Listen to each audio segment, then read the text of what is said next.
Hoje, 2 de novembro de 2016, estamos recebendo aqui na Secal e Matias Barbosa o nosso amigo Gabriel Garcia, do Centro João de Freitas, Juiz de Fora, com o tema Alto Amor. Boa noite, pessoal. Jesus nos ampare, nos abençoe nessa proposta de estudo de reflexão.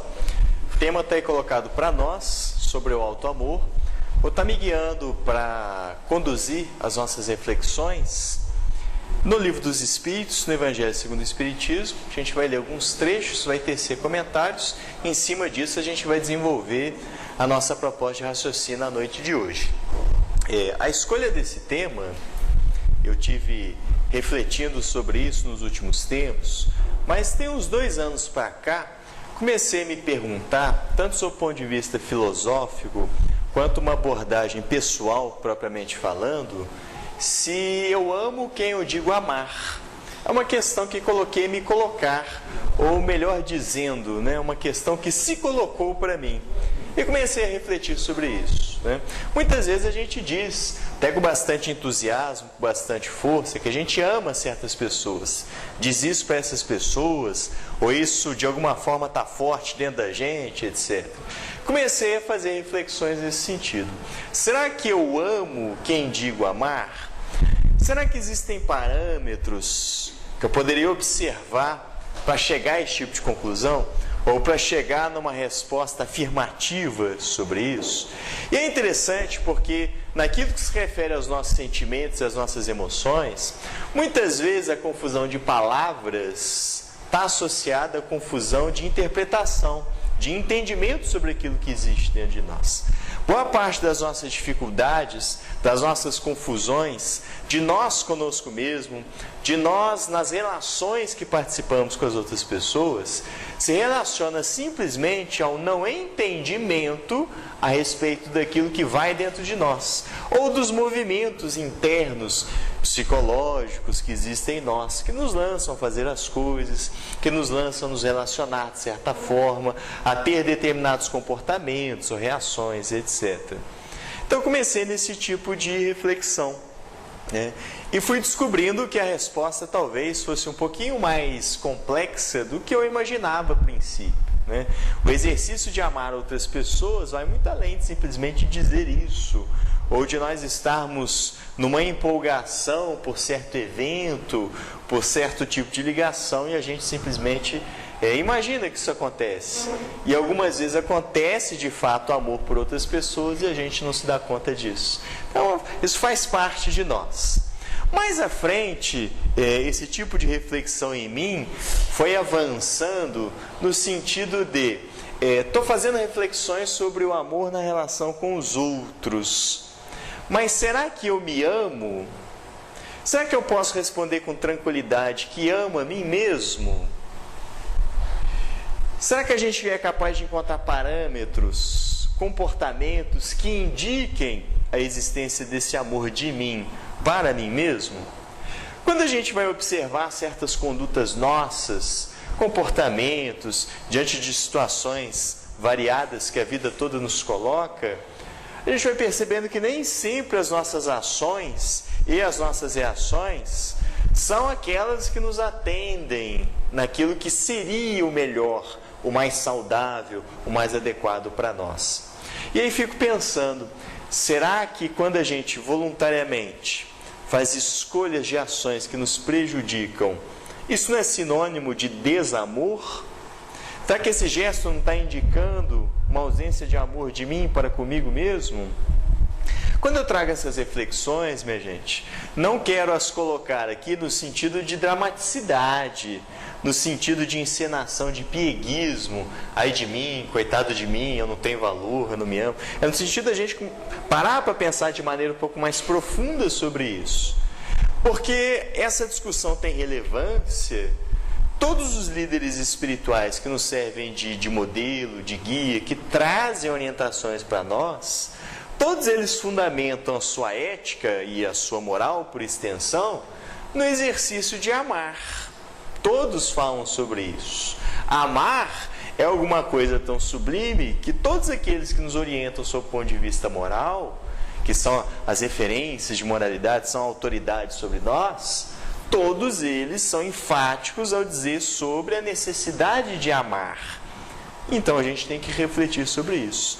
Tanto amar no sentido do que está voltado para as outras pessoas, quanto a ênfase de hoje, o amor que eu dou a mim mesmo. De que maneira que isso se verifica em nossas vidas. Então essa é a proposta da gente refletir hoje. Estou buscando no próprio Jesus, que nós tomamos como modelo e guia, onde no Evangelho de Mateus, todas as passagens que eu vou ler hoje estão no Evangelho de Mateus. E tem uma que talvez seja conhecida de todos nós, diz assim: os fariseus, tendo sabido que ele fechara a boca dos saduceus, reuniram-se. Fariseus e saduceus eram pessoas de autoridade religiosa na região e na época onde Jesus viveu. Eles eram considerados referências pelas pessoas, sabiam os rituais, tinham os ensinamentos, na maior parte decorados, né? Eles eram os responsáveis pela organização ritualística, cultural e econômica também. Então eles reuniram-se e um deles, que era doutor da lei, olha a expressão, propôs-lhe esta questão para o tentar, que era muito típico das pessoas tentando pressionar Jesus. Mestre, qual é o maior mandamento da lei? Quando ele está falando isso, ele obviamente está fazendo uma referência a Moisés. Jesus vem num contexto onde a revelação de Moisés ela tinha peso de lei, era grande força, especialmente os 10 mandamentos. E aí Jesus respondeu: amarás o Senhor teu Deus de todo o teu coração, de toda a tua alma e de todo o teu espírito. Este é o maior e o primeiro mandamento. Reparem que Jesus mais uma vez deixa claro que ele não vem destruir aquilo que Moisés fez, mas ele vem dar complemento, vem partir da base de Moisés e vem avançar. Porque os mandamentos na época de Moisés são muito no sentido restritivo, alguma coisa que significa que a gente ainda não desenvolveu moral autônoma. Faça isso, não faça aquilo outro, não matar, não roubar, não cobiçar a mulher do próximo, não tem isso. É muito diretivo, tem que fazer assim, assado. Jesus já começa a avançar, mas ele parte dessa base.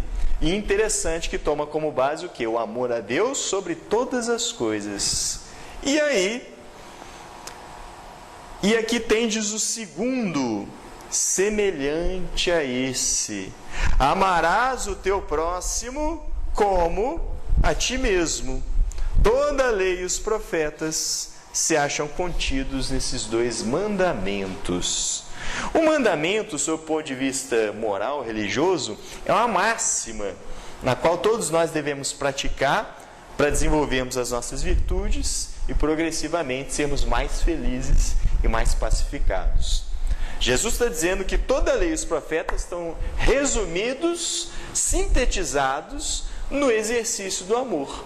Um exercício que começa fazendo referência àquele que nos criou. Nós chamamos de Deus, isso é apenas o nome, pode ser Alá, Tupã, a grande energia, o Criador, são nomes.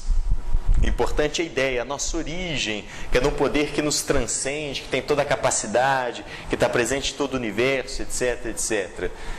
E de que existe um mandamento semelhante a amar a Deus, que é amar o próximo como a ti mesmo. Ou seja, o que nós percebemos? Existe aí uma tríade amorosa, por assim dizer. Amor a Deus, amor ao próximo e amor a ti mesmo. Está contido no próprio ensinamento de Jesus.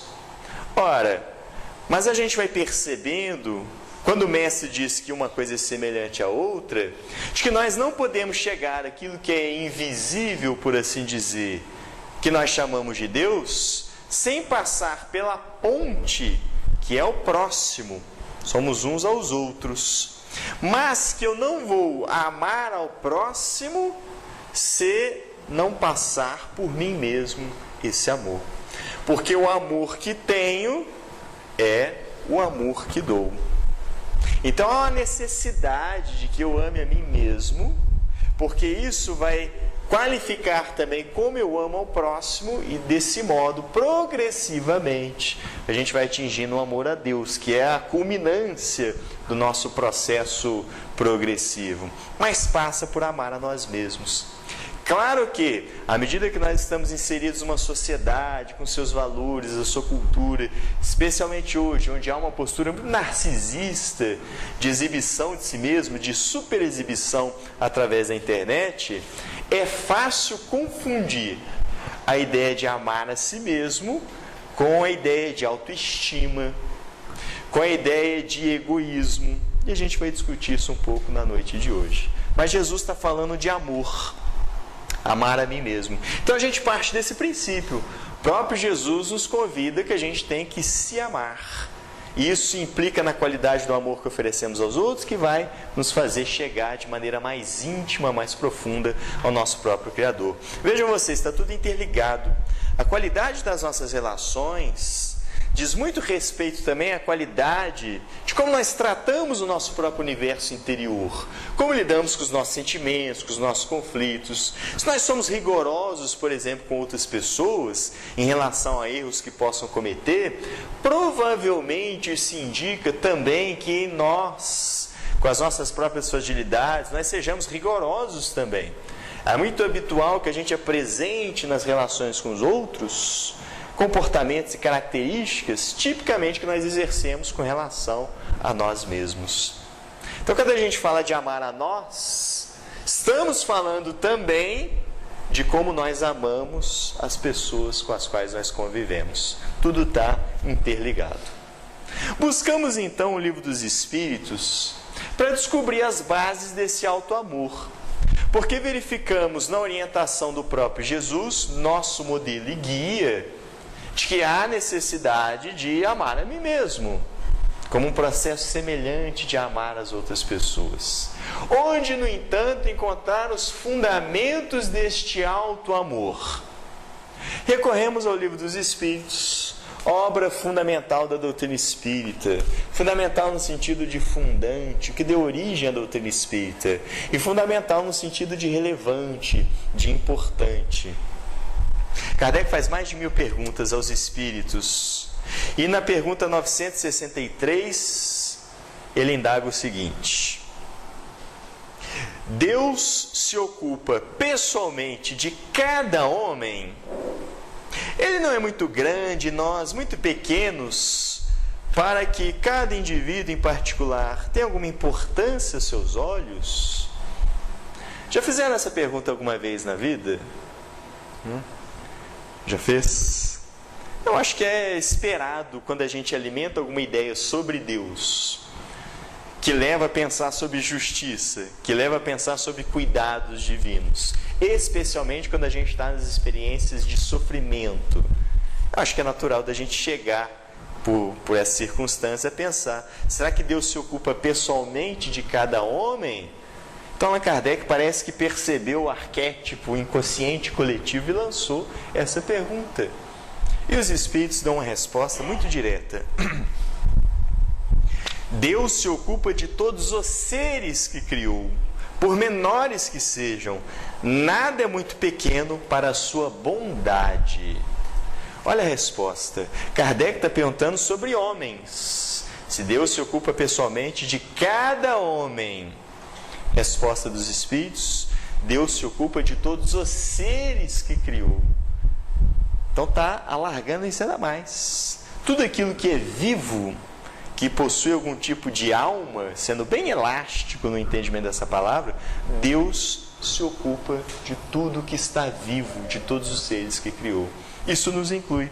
Que nos remete também ao simbolismo, à poesia de Jesus, quando ele fala para a gente olhar as aves do céu, os lírios do campo, que não tecem nem fiam, e Deus cuida deles, atende às suas necessidades. Ora, nós que temos alguma distinção, estamos no estágio mais avançado de progresso, Deus cuida de nós também. Nessa mensagem de Jesus, olha como as coisas vão se casando. Então, qual é o fundamento do auto-amor para nós? A nossa filiação divina. Isso, minha gente, é importante. A base do amor a nós mesmos vem do entendimento de que nós somos filhos de Deus. De um Deus que é misericordioso, de um Deus que nos ama profundamente, de um Deus que age o tempo todo a nosso favor e nos acompanha em todas as dificuldades. Muito embora, quando entende que a gente precisa continuar em certas situações sofridas, o que é duro para nós, deixa que a gente permaneça ali, enquanto entender que há um sentido educativo naquela situação. O Espiritismo assume isso de maneira muito clara. Nos remetemos também ao Salmo que é encontrado lá na Bíblia, 23, que fala assim: o Senhor é meu pastor e... A tradução mais comum é nada me faltará. Andarei, né, nas trevas e tal, e ele está lá comigo. Não é essa ideia? É bonito. As traduções de alguns estudiosos mais recentes, indicando até a coerência dentro do próprio Salmo, querem dizer o seguinte: olha, nada me faltará não é adequado, porque falta. Falta muita coisa. Tem gente que falta comida, tem gente que falta o mínimo para viver. Falta sim. Mas mesmo na falta, porque ela é gerada pelo livre-arbítrio do homem, individual e coletivamente, não é Deus que cria essas distorções de vida social, ainda nessas dificuldades, Deus me acompanha, me ajuda. Então não me faltará. Essa é a ideia. Quando a gente então começa a falar de auto-amor, minha gente, temos de partir disso. Nós somos filhos de Deus. Nós somos gerados pela mentalidade divina, nós somos frutos do hálito divino, nós somos frutos do amor de Deus por todos nós. Deus, num ato amoroso, nos criou, e o seu amor permanece sustentando o universo e nos guiando vida afora também. Nós estamos nascidos e vamos crescendo no amor de Deus em favor de todos nós. Em nossa imaturidade ainda evolutiva, nas fases mais iniciais de progresso, nós construímos um mundo que é muito focado em desamor, em pseudo-amor. Isso é imaturidade nossa. À medida que a gente vai crescendo espiritualmente, enquanto indivíduos, enquanto coletividades, nós vamos nos organizando de maneira mais amorosa e nos sintonizando mais com a nossa origem, com a nossa essência que é amorosa. Se a gente buscar a poesia também do Evangelho de João, onde ele sintetiza a ideia de Deus como sendo amor. Se recordam disso? Deus é amor. E aí buscamos na poesia bíblica, de novo no Antigo Testamento, que vai colocar que nós somos criados à imagem e semelhança do Criador. Já amadurecemos o suficiente para entender que essa imagem e semelhança não se refere a aspectos formais, ou seja, de forma, de aparência, mas se refere a questões essenciais, questões espirituais. Ou seja, se Deus é amor, na síntese melhor que somos capazes de fazer por hora, essencialmente nós percebemos que esse amor também faz parte da nossa natureza. É o que a doutrina espírita vem afirmar. Então é o nosso entendimento de que somos filhos de Deus, de um Deus que nos criou no ato amoroso e que colocou em nós a potencialidade do amor, é que encontramos as bases para desenvolver o nosso auto-amor. É a partir disso que nós desenvolvemos.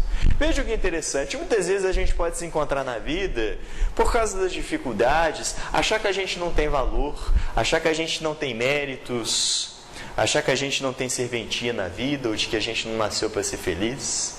E uma das últimas coisas que a gente faz é levantar esse ponto fundamental. Espera aí, tenho valor sim. Por que tenho valor na vida? Aí a pessoa olha assim, mas eu não sou rico, não sou famoso, não posso viajar para onde eu quero. Não é essa a questão, porque isso são situações transitórias, muito fugazes, e a gente se esquece do principal. Peraí, eu tenho valor porque sou filho de Deus, sou filho do Pai que me ama profundamente. E aí buscamos novamente em o Evangelho segundo o Espiritismo, no mesmo capítulo que fala de amar ao próximo, uma comunicação do Espírito Lázaro, onde ele fala sobre a lei de amor. E eu leio o começo dessa comunicação, onde ele diz assim: o amor resume a doutrina de Jesus inteira, porque é o sentimento por excelência, e os sentimentos são os instintos elevados à altura do progresso feito. Em sua origem, o homem só tem instintos, Quanto mais avançado e corrompido, só tem sensações, mais instruído e purificado tem sentimentos. E o ponto delicado do sentimento é o amor. Essa é a visão da doutrina espírita. Somos frutos de um Deus profundamente amoroso, que nos cria num gesto de amor, coloca-nos para viver sobre essa lei de amor, e nós vamos progredindo, vamos desenvolvendo. Minha gente, isso é importante ficar claro. Entendemos o seguinte: amor não brota em nós, amor é construído. O amor é efeito também da nossa vontade. Amor é fruto de uma decisão. Nós confundimos muitas vezes as emoções que brotam em nós como reações a situações, eventos, relações com sentimentos. As emoções têm base biológica, raiva, medo, entre outras. Sentimento não. Como as virtudes, os sentimentos são construídos. Para que eles sejam construídos, é preciso que a gente tenha vontade de fazer.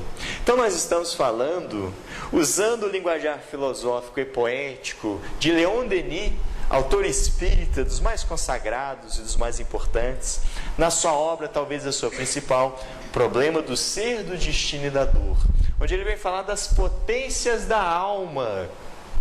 E ele vem dizer que a maior potência que nós apresentamos é o amor. E que o que dá substrato para a gente se desenvolver, para a gente progredir, inclusive na nossa capacidade amorosa, é a vontade. Então são as potências da alma. A principal é amar. E a que dá substrato, que nos alavanca, é a vontade. Para que a gente possa amar, a gente tem que estar se relacionando conosco mesmo, com outras pessoas. Pode parecer estranho a gente falar isso, mas muitas vezes a gente está envolvido em situações onde a gente não se relaciona com as pessoas. Veja, um problema da solidão afeta muitas criaturas que vivem em cidades com milhões de habitantes, 5, 6, 11 milhões de habitantes, como São Paulo. As pessoas dizem que estão sozinhas. Então não é o fato de estar no meio de outras pessoas. A questão é estabelecer relações significativas com os outros, que ele retire da solidão. Tanto que alguns filósofos, tem um filósofo que ele diz assim, que amar é chamar o outro para fora da solidão. Justamente nesse sentido, criar relações significativas. Então é uma construção que nós executamos. O amor não vai brotar em nossas vidas. Nós estamos sobre a influência cultural do Ocidente, onde uma certa categoria de amor romântico é muito valorizada. E a ideia do amor romântico como que brotando de situações inesperadas, etc. Aí eu volto a dizer da confusão. Talvez as pessoas estejam se referindo à paixão. E paixão no sentido conjugal, porque a paixão também tem uma dimensão filosófica mais ampla de significado. A gente não está falando de amor. Amor é construído nas relações, mas é preciso que eu me relacione com os outros. É preciso que eu me relacione comigo mesmo. Por incrível que pareça, nós muitas vezes temos pouca intimidade conosco mesmos. Sabemos pouco de nós. Isso gera problema nesse sentido. Então Deus nos cria e nos coloca nessa lei de amor. Utilizamos a potência da vontade para desenvolver essa potência amorosa.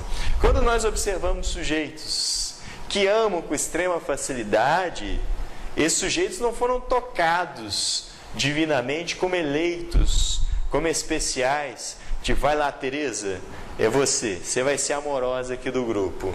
Não é assim que as coisas funcionam? Tem desenvolvimento, tem esforço, tem vontade. Amar é fruto de decisão. Então é preciso exercer essa vontade. A gente não vai sair do zero amor para o 100 sem fazer esforços. Tem que fazê-los. E a gente complementa a lição de Lázaro, no mesmo capítulo, na comunicação seguinte, com o espírito Fenelon. E ele diz assim: o amor é de essência divina, e todos vós, do primeiro ao último, tendes no fundo do coração a centelha desse fogo sagrado. É um fato que muitas vezes pudestes constatar. Por mais abjeto, vil e criminoso que possa ser, o homem dispensa a um ser ou a um objeto qualquer uma afeição viva e ardente, à prova de tudo quanto tendesse a diminuí-la, alcançando muitas vezes sublimes proporções. Fenelon está completando a comunicação de Lázaro dizendo o seguinte: não só estamos colocados nessa lei de amor, vamos evoluindo dos instintos para as sensações, para os sentimentos e para o ápice do sentimento que é o amor, como isso só acontece porque o amor é uma potência de nossa alma. Deus colocou essa centelha dentro de nós. É como uma semente que vai sendo desenvolvida. É da vontade de Deus que o processo de vida seja assim. Deus tem vontade de que nós usufruamos de algum tipo e algum limite de liberdade. E dentro dessa liberdade é que a gente se constrói e constrói essa relação de amor. Então vejam vocês, os fundamentos filosóficos, psicológicos, religiosos do alto amor é a nossa filiação divina. Somos frutos de um Deus amoroso, estamos submetidos à sua lei amorosa e trazemos o amor como uma centelha sagrada em nós. E a partir da nossa vontade, nós vamos desenvolvendo, vamos aprimorando, vamos construindo esse amor em nós e pelos outros. Santo Agostinho, teólogo, considerado um dos pais da Igreja Católica, no sentido de doutrina, de filosofia, viveu 3 séculos depois do Cristo. Levou uma vida interessante, está lá no seu livro Confissões, onde ele explica como que ele sai do homem mundano, promíscuo e entediado para um homem que é considerado santo no final de sua vida. Mas ele já discutiu essa questão em sua época, do amor a si e do amor em si. Ele já discutiu, e ele retorna no Livro dos Espíritos. Tem comunicações dele no Livro dos Espíritos. E ele já discutia sobre isso, o amor de Deus por nós, o amor de Deus em nós, que vamos desenvolvendo e que vamos aprimorando. Então essas são as bases filosóficas para a gente pensar sobre alto amor. É assim que a doutrina espírita nos convida a fazer esse entendimento. Mais adiante a gente pode então começar a pensar, partimos das reflexões iniciais sobre as dúvidas, sobre se há amor de nós pelos outros, por nós mesmos. Passamos pela orientação de Jesus. Ele resume a lei e os profetas no exercício do amor. Fizemos o entendimento filosófico, a base filosófica que é a nossa filiação divina. Será que a gente pode então perceber indicativos, gestos, comportamentos que indicam alto amor? Sim, podemos. Não como fórmula, mas veja, como indicativos, orientações para a gente pensar. Primeiro item que eu gostaria de levantar com vocês é o item da atenção plena. Estou usando uma expressão muito cara aos orientais, mas que existem outras equivalentes para nós, mais acostumados ao pensamento cristão, judaico, etc. Quando eu falo de atenção plena, estou falando da nossa capacidade, ainda na forma de potência pouco desenvolvida, de nós nos observarmos, e nos observarmos sem julgamentos, que talvez seja ainda mais difícil. Muitas vezes a gente consegue a observação, mas ainda não escapa do julgamento. É uma dificuldade nossa. A atenção plena é um modo de vida onde nós focamos o nosso olhar para nós mesmos, buscando acompanhar, observar o que nós pensamos, o que nós sentimos, os movimentos interiores que nos lançam os comportamentos exteriores. O que existe dentro de nós? E alguma coisa que nós somos ainda pouco habituados a fazer é esse olhar para nós. Muitas vezes a gente é capaz de passar uma vida observando, superficialmente, claro, a vida de outras pessoas, fazendo comentários, inferências, resolvendo a vida alheia, sem mesmo que a pessoa tenha pedido. Mas a gente tem muita dificuldade de lançar um olhar para nós. O que é que nos mobiliza a fazer as coisas?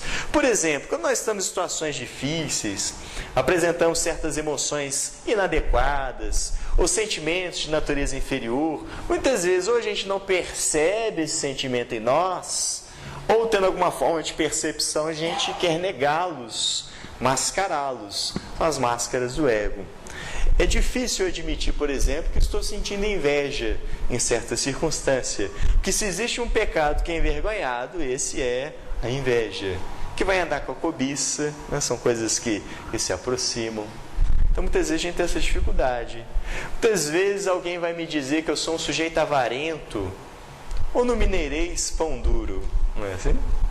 Mão fechada. Eu digo, não, eu sou econômico.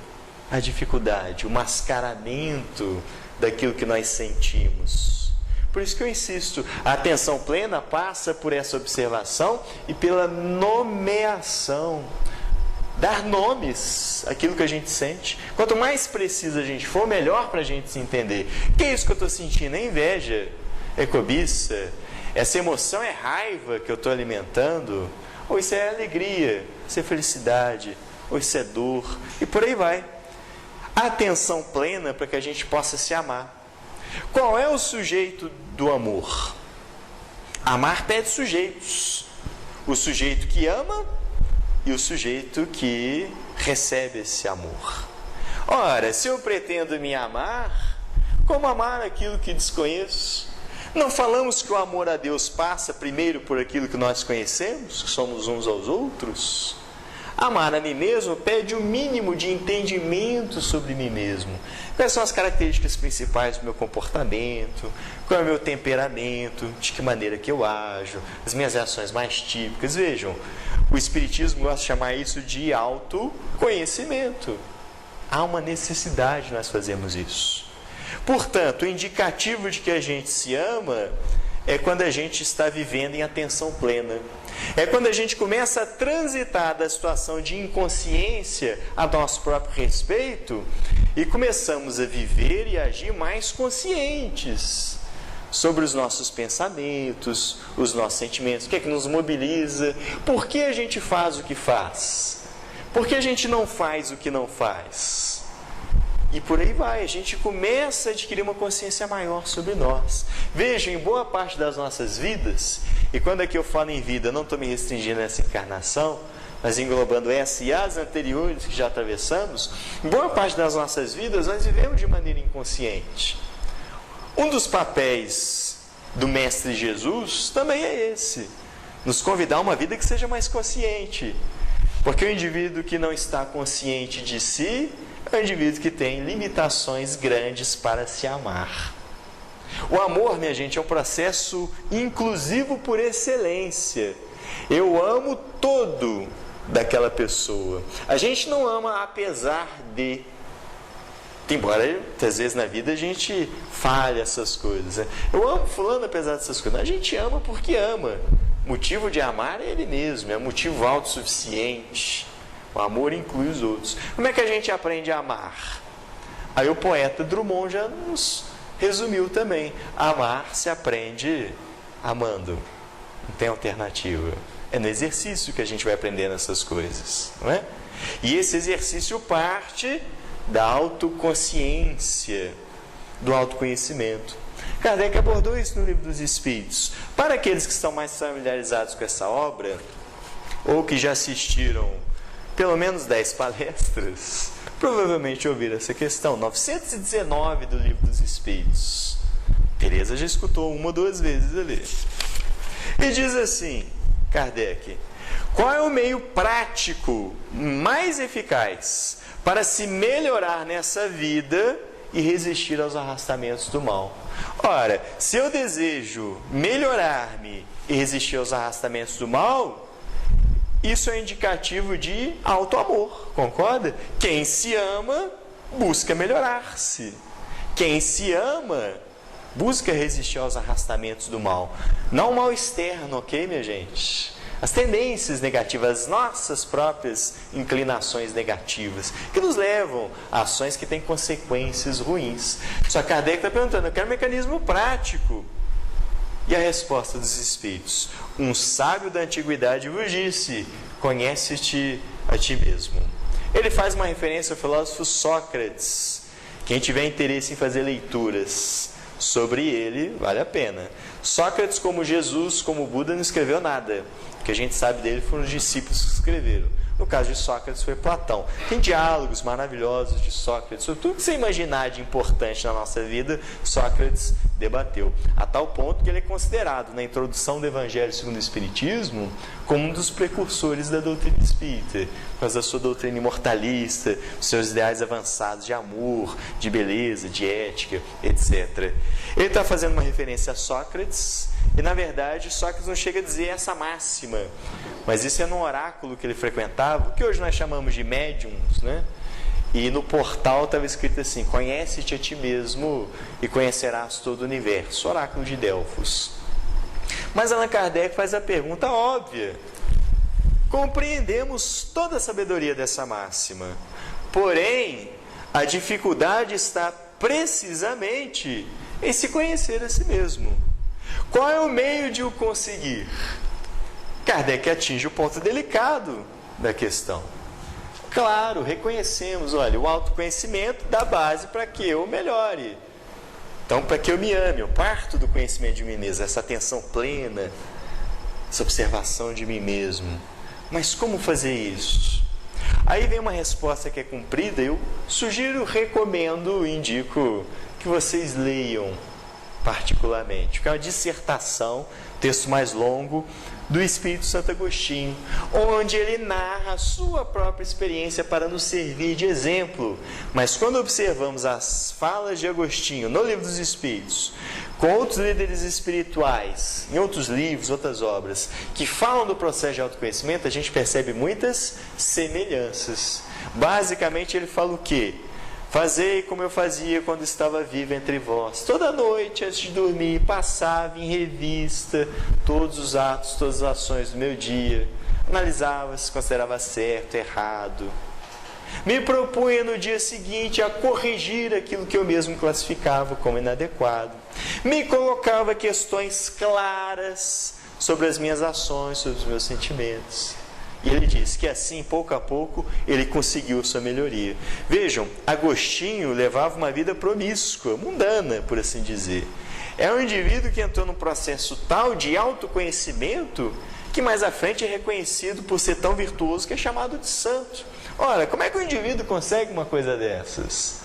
Ele está indicando ali para a gente o caminho das pedras. Minha gente, esse amor de Deus é tão amor, é tão profundo, é tão misericordioso, que não apenas nos gerou, nos coloca submetidos à lei de amor, mas essa lei de amor incessantemente atua para nos ajudar a nos descobrirmos, a nos entendermos, a desenvolvermos as nossas potencialidades. Nós não estamos sozinhos na nossa tarefa, porque sozinho a gente não dá conta.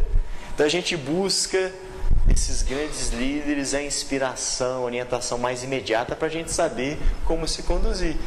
E a gente não está obrigado a fazer isso sozinho, porque a gente não tem força suficiente para isso. Então temos esses orientadores, essas figuras. Então ele está dizendo, olha, eu pensava sobre mim mesmo com regularidade. Uma das poucas vantagens que eu vejo em calendário, em dizer que tem fim de ano e começo de ano, é que às vezes as pessoas param para fazer esse tipo de reflexão. Nem que seja por causa do recorte temporal, que é uma escolha nossa, obviamente, né? Calendários podem existir aos montes. Mas o que eles estão indicando é, olha, tem que ser um processo regular.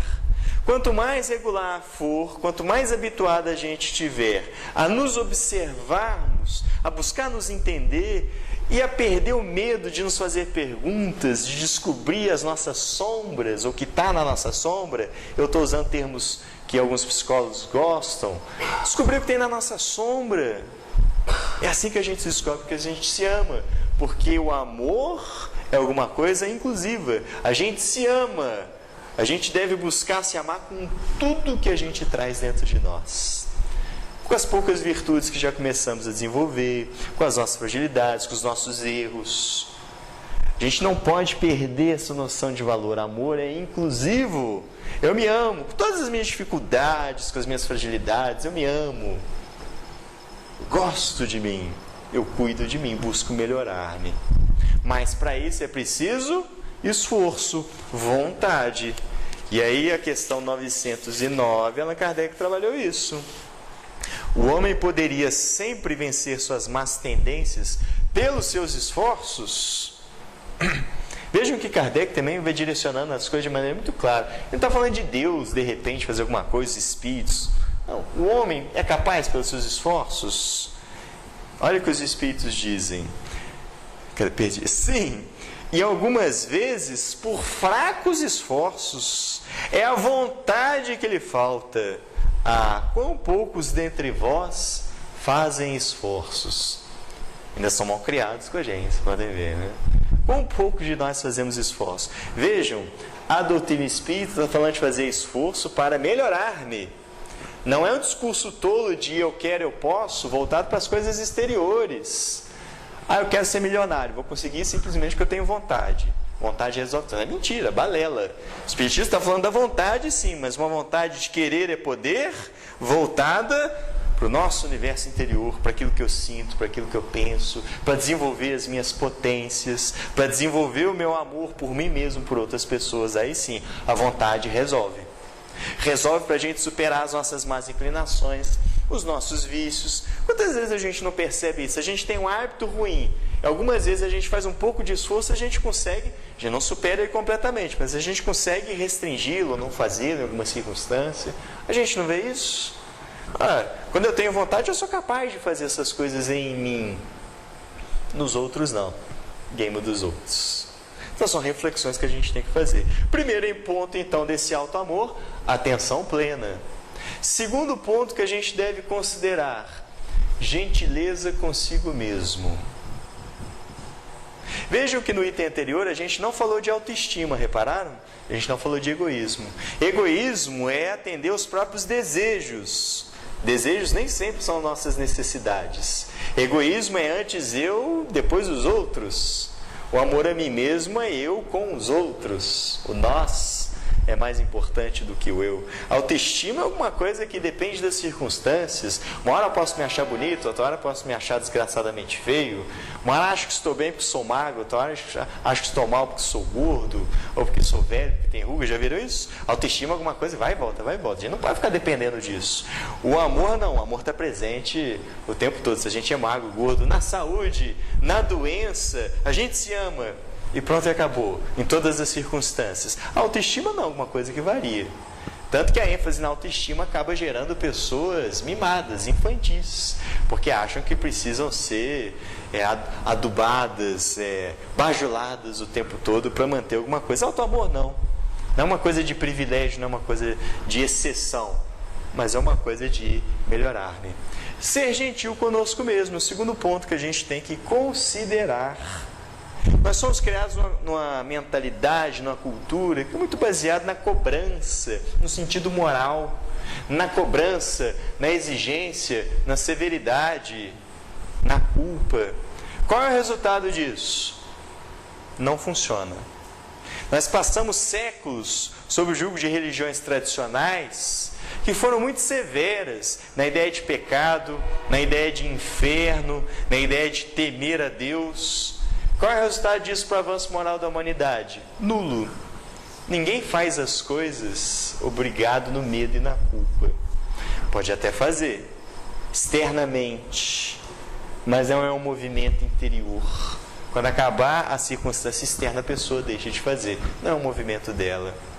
Então nós temos que pensar sobre isso. Muitas vezes no processo educativo, seja familiar, seja escolar, a gente acredita muito, e é interessante como a gente vai alimentando ilusões, que o fato da gente cobrar as pessoas é que demonstra amor ou que a gente vai conseguir alguma coisa.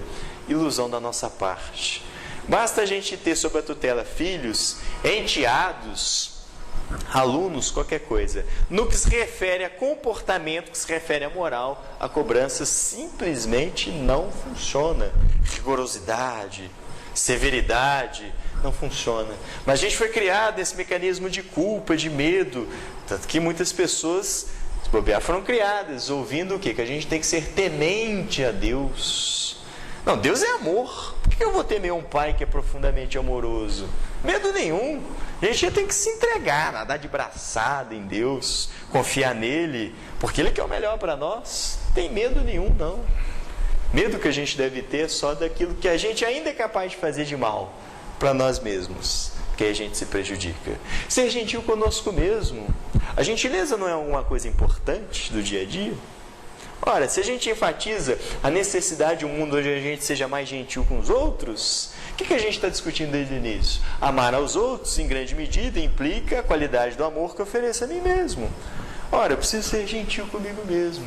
Gentil no meu sofrimento, gentil nas minhas fragilidades. Muito embora as orientações espirituais estão nos convidando a buscar o ideal, que é o desenvolvimento máximo das nossas potencialidades, não está dizendo que isso é algo da noite para o dia, de inopino. Está nos dizendo que isso é um processo gradual, no ritmo de cada um de nós, que Deus respeita o nosso ritmo. Deus não está interessado na pressa, Deus está interessado na iniciativa. Por isso que dizemos, Deus não tem pressa, muito embora tenha urgência. Deus quer que a gente tenha iniciativa. Então essa gentileza, a gente vai no ritmo que pode, que é capaz. Às vezes as pessoas dizem isso em movimento espírita, tem que amar como Jesus amou, etc. Não, tem nada. Jesus ama do jeito que ele é capaz, eu tenho que amar como Gabriel é capaz de amar. Do jeito, Gabriel, único, particular de ser, de estar na vida. Cada um de nós tem uma maneira tão peculiar de fazer isso, de amar, de demonstrar amor, de dar uma qualidade do que é possível. Nosso modo único, particular, que Deus gosta, que Deus se ocupa pessoalmente de cada um de nós, porque nos ama profundamente. Então temos que ser gentis conosco mesmo.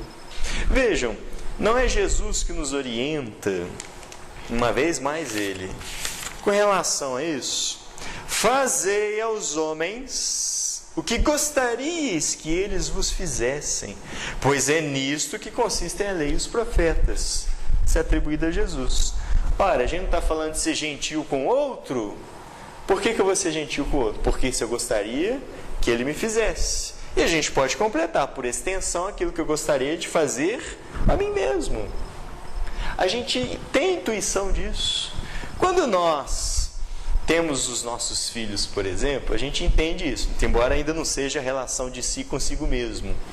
Mas quando é os nossos filhos, eles cometem algum equívoco e tal, e vem ou o vizinho, ou a escola, alguma coisa, fazer algum tipo de cobrança, etc., a gente é capaz de acolher no sentido de amortecer aquela exigência, não é?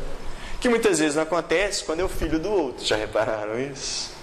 Jesus está convidando, olha, o que a gente espera dos outros para nós é o que a gente tem que oferecer. E por extensão, o que a gente tem que oferecer para nós mesmos. Ser gentis conosco mesmos. Nós somos pessoas. Temos que sair dos rótulos, dos estereótipos. Eu sou espírita, logo eu, assim, não, logo nada. Antes de ser espírita, nós somos espíritos. Estamos progredindo, temos as nossas fragilidades, temos as nossas virtudes já em desenvolvimento. Somos pessoas, temos que ser gentis conosco mesmo. A dimensão da gentileza nos leva à dimensão do cuidado.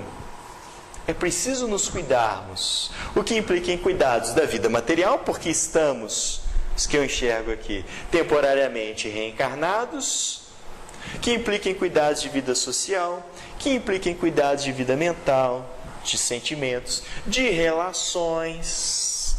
Aí sim, se eu, por exemplo, estou numa relação, vamos supor uma relação conjugal, onde há desrespeito, eu, por alto amor, tenho que colocar um limite nisso para me preservar. Todos os tipos de relações, que às vezes a gente fica tão fixado só em relações conjugais. Isso significa alto amor, por exemplo. Muito diferente do que as pessoas falam de se dar valor. Já viram isso? Não, agora eu me dou valor. O que a pessoa quer dizer com isso? Que ela ignora outra pessoa, por exemplo. Que ela não lhe responde mensagens, por exemplo. Não. Isso não é alto amor, você ignorar outra pessoa, isso é diferente. Dar valor a si é cuidar de si mesmo. Muitas vezes esse cuidado implica em oferecer limitações para que os outros não invadam nosso espaço sentimental, afetivo. E essas medidas a gente vai descobrindo à medida que a gente vai vivendo. E à medida que a gente vai perdendo o medo de se colocar com autonomia, com amorosidade diante dos outros, através de uma comunicação não violenta, onde a gente aprende a se colocar demonstrando um alto amor. que implica então em cuidado de nós conosco mesmo. Então é preciso que a gente seja gentil conosco mesmo. É na gentileza que nós vamos nos amando. Nenhuma severidade conosco resolve. Veja, a gentileza é o caminho para que a gente consiga se melhorar também. É preciso que eu me aceite nas minhas dificuldades para que eu consiga modificá-las. Se eu reprimir as minhas dificuldades em processos que nos violentamos, ou se eu negar isso, significa que é desamor ou pseudo-amor, falso amor, mas ainda não é amor por si mesmo. Então é preciso até mesmo admitir as nossas fragilidades para trabalhá-las. Isso envolve, por exemplo, a dimensão do auto-perdão. A gente fala tanto de perdoar aos outros, olha, a gente tem que se perdoar também. É um exercício de gentileza consigo mesmo. É que as pessoas, muitas vezes, confundem a ideia de perdão quando ignorar o que houve, fingir que não existiu. Perdoar não é isso, muito pelo contrário. Perdoar é focar o que aconteceu, fazer uma nova leitura daquilo e partir para a correção. Quem se perdoa busca corrigir-se, mas isso é um ato de gentileza consigo mesmo. Entendo que fiz alguma coisa equivocada, isso é o humano do homem, todos nós nos equivocamos, nos atrapalhamos, faz parte do nosso processo evolutivo, e eu então me perdoo. Quantas vezes as pessoas estão ou deprimidas, ou infelicitadas, ou melancólicas, culpadas, longos períodos de suas vidas, encarnadas e ou desencarnadas, porque não se perdoam, não se faculta a oportunidade de recomeçar. Sendo que o próprio Deus, por exemplo, através da reencarnação, nos faculta a oportunidade de recomeçar tantas vezes quanto forem necessárias para a gente alcançar o sucesso, até a gente conseguir. Ora, o nosso Pai nos trata assim, nós devemos nos tratar assim também. Conseguem perceber? Não é uma relação da gente ficar folgado com as nossas dificuldades, ficar alienado das nossas dificuldades. Pelo contrário, quando a gente é gentil, a gente tem a atenção focada, plena nas dificuldades, se perdoa, entende que a gente é falho e busca o desenvolver. O espírito Fenelon comentou isso: até os seres que a gente considera mais criminosos alimentam amor por algum ser, viram isso? Às vezes as pessoas podem cair em desilusões, e que ótimo que isso aconteça, porque é muito triste passar a vida iludido, e elas deixam de direcionar amor por pessoas, mas aí vai direcionar para um cachorro, por exemplo. Claro, o nível de relação ali é diferente, porque um cachorro não vai ter exigências sentimentais relacionais com as pessoas, mas é impossível a gente deixar de dirigir amor para algum ser, não é? Então essa gentileza, minha gente, nos aceitarmos, cuidarmos de nós, colocarmos limites emocionais, o nosso ritmo de vida, as nossas próprias metas existenciais. Quantas vezes a gente se maltrata porque a gente compra alguma coisa do mundo, e a gente quer ser bem sucedido na versão que alguém que a gente não conhece criou de ser bem sucedido. Ah, mas aquilo é ser bem sucedido para ele, não para mim. Então eu vou cuidar daquilo que me interessa, do jeito que me interessa. Ser gentil consigo mesmo. E o último ponto que eu gostaria de levantar, no sentido de nos autoamarmos, é adquirirmos uma consciência da nossa humanidade comum. Nós possuímos a mesma natureza emocional, psicológica. Todos nós, na presente fase evolutiva, estamos submetidos às experiências de sofrimento. Muitas vezes a gente se maltrata quando nós estamos nas experiências de sofrimento. Ou porque nós nos colocamos voluntariamente em situações sofridas, o que indica desamor por nós mesmos, ou porque, diante de uma circunstância de sofrimento que se apresenta para nós, mas que não foi criada por nós, não aceitamos. Isso é desamor também. Exemplo disso: ah, meu Deus, mas essas coisas só acontecem comigo. Por que tem que ser comigo? Então o problema não é que haja câncer no mundo. O problema é que eu tenho câncer. O problema não é existir parentes difíceis, chatos, inconvenientes. O problema é ele ser parte da minha família. Então é o sofrimento do sofrimento. Eu sofro porque sofro. Eu sofro porque fico indignado com o sofrimento que me acontece, abandonando todo entendimento de que fomos gerados por um Deus amoroso, que nos sustenta no seu amor, sabe o que é melhor para nós e nos acompanha em todas essas circunstâncias. O Senhor é meu pastor e não me faltará. Aí a gente joga tudo isso fora. Na verdade não jogou fora, ainda não foi introjetado em nós essa confiança. Não fui eu que gerei o sofrimento. Ora, eu vou fazer todo o esforço possível para minorá-lo e para superá-lo, mas na medida que ele permanecer, preciso aceitá-lo. A não aceitação é problemática, porque isso a gente está fugindo da humanidade comum. Todos nós, minha gente, vamos atravessar a experiência de sofrimento. Se não entendermos isso, significa falso amor por nós. Nos autoamarmos é entender que nós já atravessamos uma série de sofrimentos, podemos estar atravessando alguns agora, vamos atravessar, é natural, a nossa fase evolutiva, os sofrimentos vão acontecer. O autoamor é também entender isso, é comum, todos nós atravessamos isso. Me lembro de uma lenda budista, e o budismo tem muito a dizer para nós, muito semelhante ao discurso espírita de compaixão, de indulgência, de autoconhecimento. Tem uma lenda budista que fala de uma mulher chamada Kisa Gotami, que vivia lá na Índia, na época antes de Jesus, na época do próprio Siddhartha Gautama, ou Buda, como historicamente ficou conhecido. E ela perdeu o filhinho em tenridade. E ela ficou abaladíssima com a morte do seu filhinho. Tão abalada que ela não enterrou, não fez nada. Ela o embalou e ficava andando com ele nos braços pela vila o tempo todo. E buscava algum remédio que pudesse torná-lo à vida. Ela então escuta notícias de um homem notável que andava nas redondezas, o Siddhartha Gautama. Ouve sobre os feitos, sobre a vida dele e resolve buscá-lo para, quem sabe, conseguir o remédio que ela tanto buscava. O encontra nas proximidades, conversa com Buda, explica das suas dores e pede ele um remédio, porque estava com o filhinho morto nos braços. Ela queria um remédio para torná-la à vida. E ele diz: eu tenho esse remédio. Eu preciso então que você me consiga alguns grãos de mostarda. Vá nas casas e peça, e eu vou lhe fazer o remédio. E ela fica satisfeitíssima, empolgada, e vai saindo. Antes de sair, no entanto, ele lhe diz: apenas uma condição.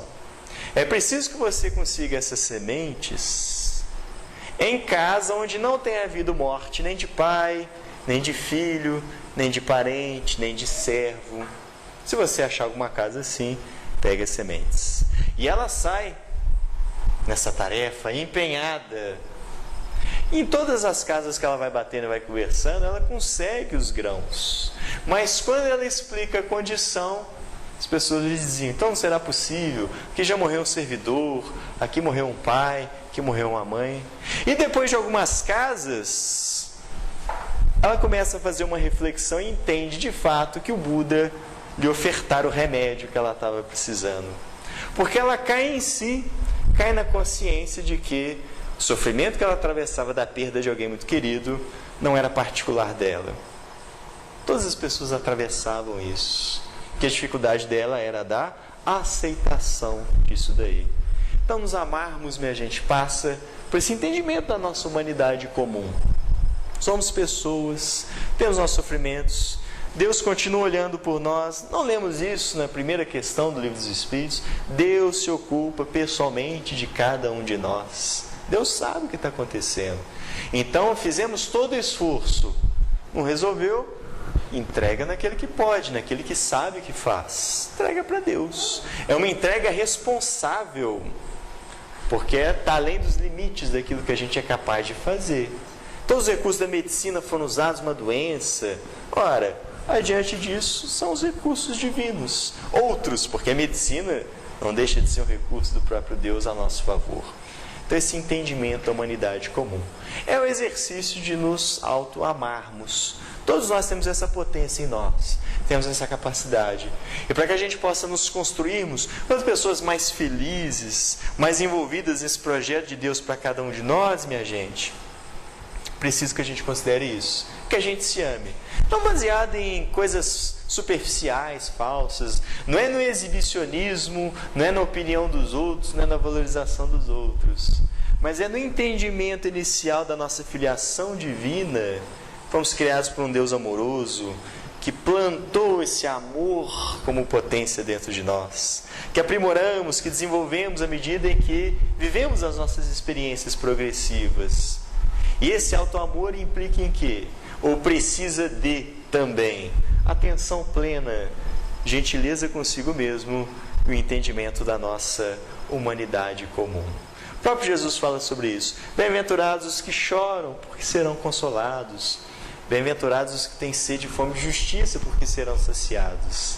É preciso que a gente confie, isso indica que a gente se ama também. São as nossas reflexões da noite. Agradeço muito a atenção de vocês. O convite à leitura está feito, em especial a resposta de Agostinho, questão 919 de Livro dos Espíritos, para a gente ler e refletindo, beber no exemplo dele, é alguém que fez. Porque se ele é capaz, minha gente, e se Jesus nos fala tantas coisas, é porque a gente é capaz também. E Deus, profundamente amoroso, trabalhando em nós e por nós, confia em nós. Então é preciso que a gente desenvolva essa confiança também. Boa noite a todos, que Jesus os abençoe.